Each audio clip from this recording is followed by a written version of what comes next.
Assalamualaikum warahmatullahi wabarakatuh. Bismillahirrahmanirrahim. Yang terhormat kepada dosen penguji 1 dan 2, juga yang saya hormati kepada Ibu Alistrina Permatasari selaku dosen pembimbing 1 saya, dan terima kasih juga kepada Bapak Giri Mustika Rukmana selaku dosen pembimbing 2 saya sudah berkenan menyempatkan hadir untuk menguji proposal skripsi saya pada kali ini. Pertama-tama saya ingin mengucapkan terima kasih kepada seluruh orang yang membantu saya dalam penulisan skripsi ini. Yang pertama adalah dosen pembimbingnya yang sudah sudi membimbing saya sampai sejauh ini, juga memperkuat wilayah penulisan saya, sehingga pada penelitian kali ini saya dapat berjalan dengan baik sampai pada proposal skripsi ini. Pada penelitian kali ini saya mengambil judul tentang fungsi ubruk mangcantel bagi masyarakat Kampung Prisen, Kecamatan Walataka, Kota Serang, yang dibuat oleh Uyi Lasmana dengan NIM 2289160036. Yang melatar belakangi penelitian saya kali ini ialah kesenian tradisional Banten, ya. Yang pada umumnya kita mengetahui bahwa Provinsi Banten mempunyai banyak kesenian khas tradisionalnya, karena seni adalah merupakan kegiatan yang digemari oleh masyarakat Banten. Dengan itu seni dan Banten tidak akan terlepas gitu. Makanya dalam penelitian kali ini peneliti akan mencoba menelisik lebih jauh lagi tentang bagaimana fungsi kesenian itu bagi masyarakat pendukungnya. Beragamnya kesenian yang ada di Banten itu membuat peneliti ini tertarik untuk meneliti hal-hal yang belum pernah digali oleh peneliti-peneliti sebelumnya barangkali, karena peneliti pada kali ini difokuskan kepada arah fungsi kesenian itu sendiri bagi masyarakat pendukungnya. Kita sama mengetahui bahwa Banten mempunyai banyak sekali kesenian khas tradisionalnya. Kita juga sama mengetahui bahwa Banten mempunyai potensi di bidang kesenian yang kita sama mengetahui. Ada pencaksilat, ada debus, ada bandrong lesung, ada dogdog lojor, ada rampak beduk, ada juga angklung buhun, ada tari saman, dan ada ubruk pula. Nah, kita beranjak ke fungsi kesenian ubruknya. Pada zaman dahulu, ubruk itu berfungsi sebagai acara ritual saja, dan juga berfungsi sebagai pelepas penat untuk para pelakunya itu sendiri, karena memang pada zaman itu ubruk dimulai dengan para petani-petani yang sudah kelelahan begitu dalam melakukan aktivitasnya, sehingga ada beberapa orang yang mungkin berinovasi gitu atau berkreativitas untuk menghibur dirinya sendiri agar tidak terlalu letih dalam melakukan pekerjaannya, ya. Sekarang kita masuk ke wilayah ubruknya itu sendiri. Ubruk merupakan kesenian tradisional khas Banten dengan pola menitik beratkan kepada wilayah keaktorannya masing-masing, yang dimana ubruk itu bertitik belakang pada pola teater masyarakat, ya, yang kita ketahui bahwa teater masyarakat itu bergenre komedi, ya, atau lelucon begitu. Nah, ada beberapa menurut ketua atau pelaku ubruk itu sendiri bahwa ubruk berasal dari kata gabrugan atau abrag, gurubug, dan abreg dalam bahasa Jawa Serang. Gerubugan berarti memanfaatkan pelaku seni itu sendiri sesuai dengan keahlian dan kemampuannya. Abrag itu berarti tidak punya rasa gitu, atau tak tahu isinya apa gitu. Kalau gurubug itu artinya berbohong, dan sedangkan ubreg sendiri berarti berisik atau ribut. Nah, gitu ya. Itu menurut Pak Maring, Wakil Ketua Komunitas Ubruk Mangcantel. Pada penelitian kali ini, rumusan yang terdapat ialah bagaimana gambaran umum kesenian ubruk mangcantel itu sendiri, dan yang kedua, bagaimana fungsi kesenian ubruk mangcantel bagi masyarakat Kampung Prisen, Kecamatan Walataka, Kota Serang. Kita lanjut kepada bab 2. Bab 2 berisikan tentang kajian teoritis, ya. Dalam kajian teoritis di sini peneliti merumuskan tentang seni tradisi. Ya, kita sama mengetahui bahwa seni tradisi merupakan sebuah cara pikir atau perilaku masyarakat yang berpegang teguh kepada norma-norma atau nilai-nilai yang sudah ada yang sudah ada dari zaman dahulu ke zaman sekarang gitu ya. Ini menurut Sediawati mengungkapkan bahwa kesenian tradisional sebagai warisan nenek moyang yang diwariskan secara turun-temurun merupakan suatu bentuk kesenian yang sangat menyatu dengan masyarakat. Sangat erat kaitannya dengan adat istiadat dan berhubungan dengan sifat kedaerahan. Ya, kita beranjak langsung ke fungsi kesenian tradisional itu sendiri. Fungsi kesenian tradisional menurut R.M. Sudarsono itu ada 3 atau dibagi menjadi 3. Yang pertama adalah fungsi kesenian tradisional sebagai hiburan pribadi. Yang kedua adalah fungsi kesenian tradisional sebagai ritual atau upacara ritual. Yang ketiga adalah fungsi kesenian tradisional bagi presentasi estetis. Begitu juga teater terdapat ada 2 bagian. Ada teater tradisional dan teater modern. Kita sama mengetahui bahwa teater tradisional adalah teater yang tidak memiliki kaitan-kaitan seperti dengan naskah, juga struktur dramatik seperti modern. Teater tradisional lebih menitik beratkan kepada kemampuan aktor itu sendiri dengan isi cerita yang sudah dirancang begitu langsung diperankan oleh aktor-aktornya itu sendiri. Sedangkan teater modern itu terpaku kepada norma-norma yang sudah ada seperti naskah, juga berpegang teguh kepada struktur dramatik untuk berjalan sebuah pertunjukan itu dengan menarik bagaimana. Juga dalam teater modern itu kita lebih mengenal kepada bapak teater modern adalah Stanislavski ya, atau Konstantin Stanislavski. Begitu juga teater modern kita kenal sebagai teater non konvensional. Dalam kajian teoritis juga terdapat intinya juga ya, terdapat ubruk. Di sini kita membicarakan tentang perkembangan ubruk dan susunan pertunjukan ubruk. Kita jelaskan juga tentang ubruk, bagaimana itu ubruk adalah sebuah merupakan sebuah teater rakyat yang memiliki fungsi beragam. Istilah ubruk itu dalam bahasa Sunda mengandung arti sebagai tempat darurat ya. Karena waktu zaman dahulu adalah ubruk, di mana penampilan ubruk itu bisa dikatakan berpindah-pindah begitu. Sehingga bisa dikatakan atau diartikan ubruk merupakan tempat darurat pada masanya. Karena ubruk pada zaman dahulu beda seperti ubruk zaman sekarang. Karena ubruk pada zaman dahulu itu lebih menekankan kepada maknanya itu sendiri ya. Ya, kita langsung kembali kepada perkembangan ubruk.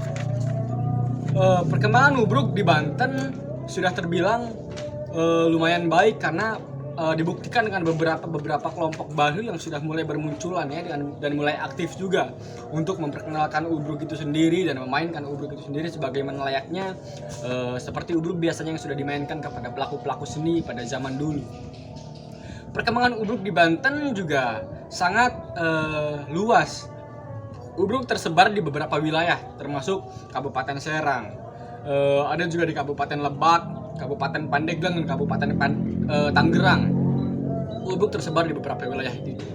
Juga ubruk memiliki beberapa pelaku-pelaku yang sampai sekarang sampai sekarang gitu ya masih dikenal begitu dan dikenali oleh masyarakat. Contohnya adalah ubruk Mang Cantel, Mang Tolai, Mang Brosot, Mang Termos dan lain-lain gitu ya. Tetapi ada yang menarik peneliti gitu untuk lebih meneliti lebih dalam atau mengetahui lebih dalam tentang Mang Cantel itu sendiri. Karena pada zaman ini Mang Cantel pun masih dikenal ya, masih sangat relevan sekali namanya kepada masyarakat. Bahkan Mang Cantel pun disebut sebagai salah satu ikon pelaku ubruk gitu yang dikenal gitu. Bahkan orang-orang juga lebih mengenal tentang ubruk Mang Cantel. Itu ada sebabnya karena memang ubruk Mang Cantel itu adalah ubruk tertua ya, salah satu ubruk tertua yang ada di Kota Serang. Sehingga masyarakat lebih mengenal ubruk Mang Cantel daripada ubruk-ubruk yang lain. Yang terakhir adalah susunan pertunjukan ubruk menurut buku profil album seni budaya Banten tahun 2004 yang digagas oleh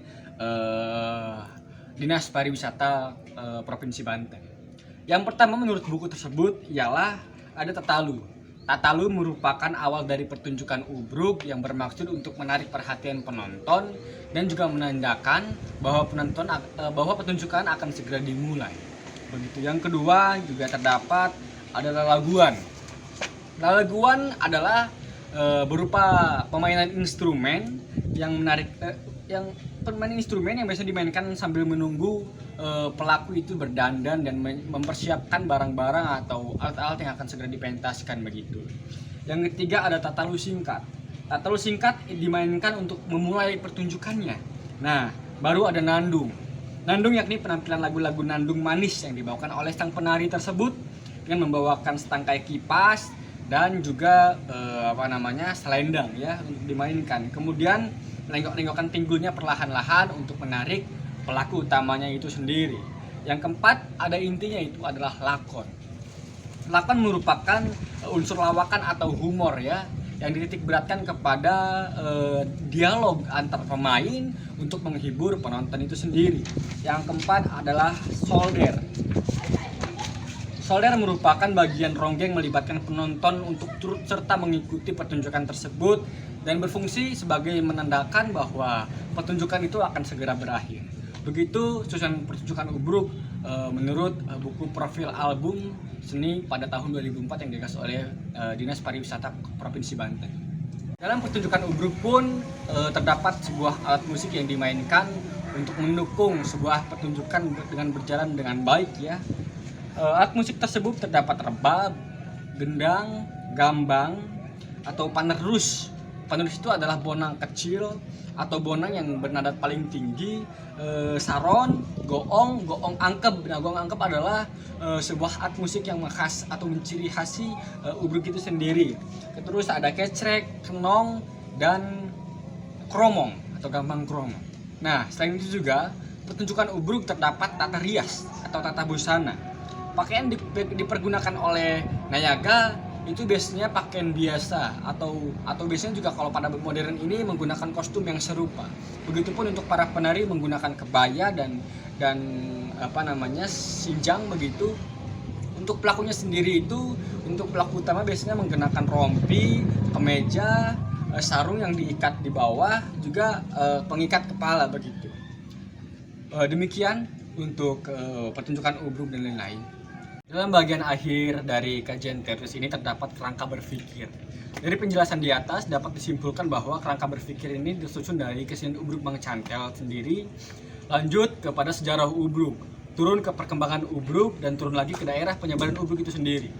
Selanjutnya ada bentuk pertunjukan ubruk, turun kepada struktur pertunjukan ubruk sendiri. Yang kedua ada unsur pertunjukannya.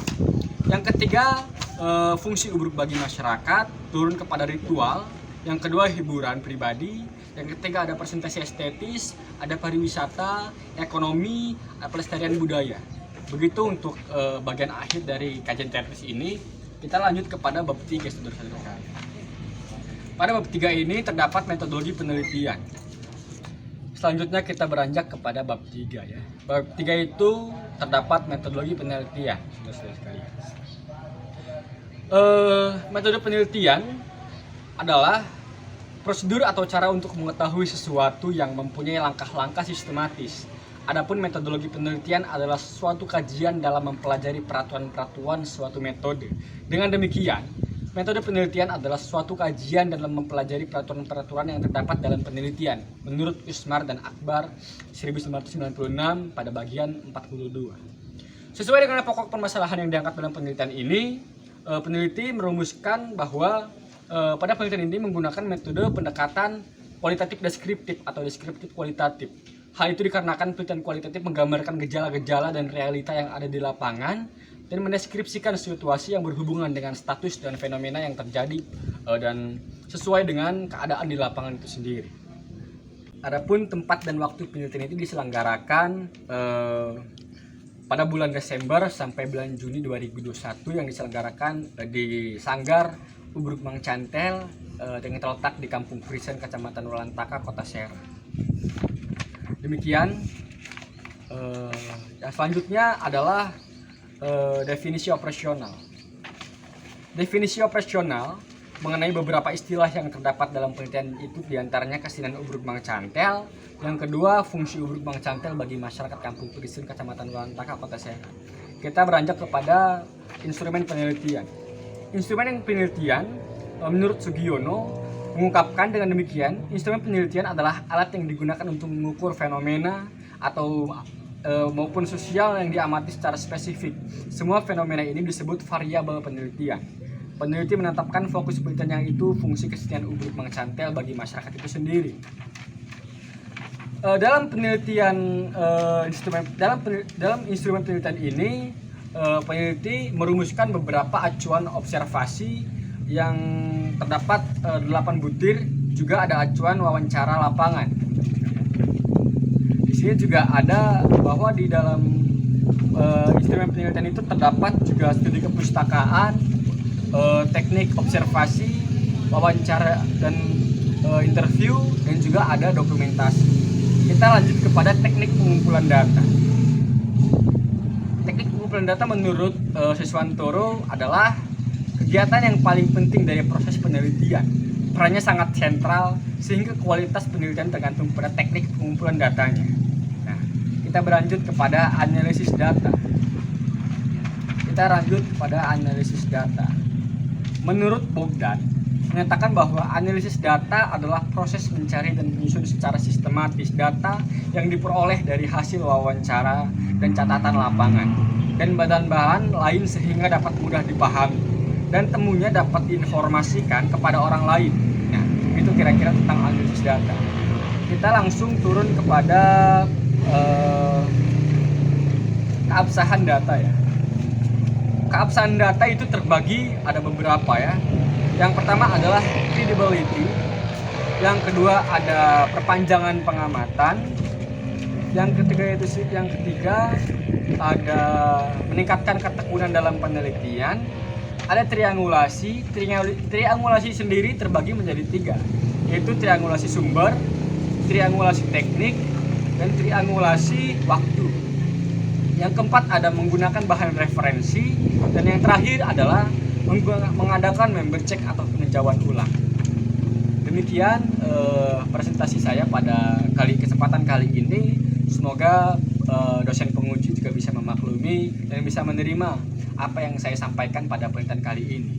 Dan saya harapkan semoga penguji ini bisa memberikan saran atau masukan untuk membuat penelitian saya lebih bisa berkembang dan bisa lebih baik lagi untuk menjadikan penelitian ini yang relevan sehingga bisa berguna kepada masyarakat, bagi peneliti dan bagi pembaca lainnya.